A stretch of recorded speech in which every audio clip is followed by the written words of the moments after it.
12 ফেব্রুয়ারি হয়ে যাওয়া ত্রয়োদশ জাতীয় নির্বাচনে আলোচনায় ছিল ক্রীড়াঙ্গনের অংশগ্রহণ।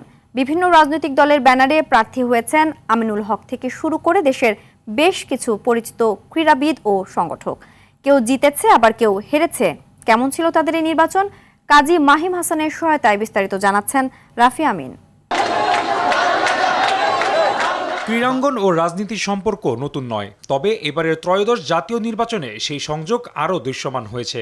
খেলোয়াড়ি জীবনের নেতৃত্ব, শৃঙ্খলা ও দলগত চেতনার অভিজ্ঞতা এবার তারা কাজে লাগাতে চান রাজনীতির ময়দানে।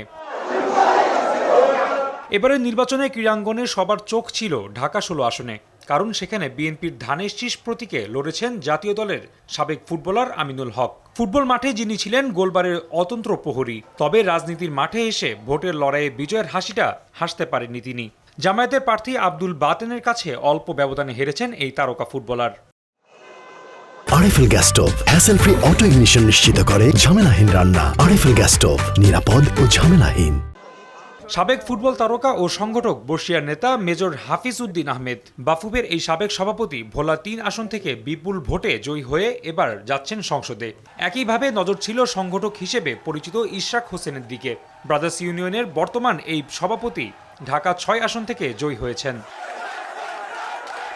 এছাড়া আরও বিজয়ী হয়েছেন ঢাকা 8 আসন থেকে সাবেক ক্রীড়ামন্ত্রী মির্জা আব্বাস, খুলনা 5 আসন থেকে বিসিবির সাবেক সভাপতি ও আবাহনীর সাবেক পরিচালক আলী আসগর লবি, চাঁদপুর 1 আসন থেকে সাবেক ভলিবল খেলোয়াড় এহসানুল হক মিলন, কিশোরগঞ্জ 6 আসন থেকে মোহামেডানের সাবেক সহসভাপতি শফিকুল আলম এবং নরসিংদী 1 থেকে ভিক্টোরিয়া ক্লাবের সভাপতি খায়রুল কবির খোকন। এদিকে হারের তালিকায় আরও রয়েছে বাফুফের সাবেক সভাপতি কর্নেল আলী আহমেদ ও সাজ্জাদ হোসেন লাবলু। জয় পরাজয় ছাপিয়ে তাদের অংশগ্রহণ প্রমাণ করে ক্রীড়াবিদরা শুধু মাঠেই সীমাবদ্ধ নন, দেশের নীতি নির্ধারণ প্রক্রিয়াতেও ভূমিকা রাখবে এবং ভবিষ্যতে রাজনীতিতে ক্রীড়াবিদদের সম্পৃক্ততা আরও বাড়াবে।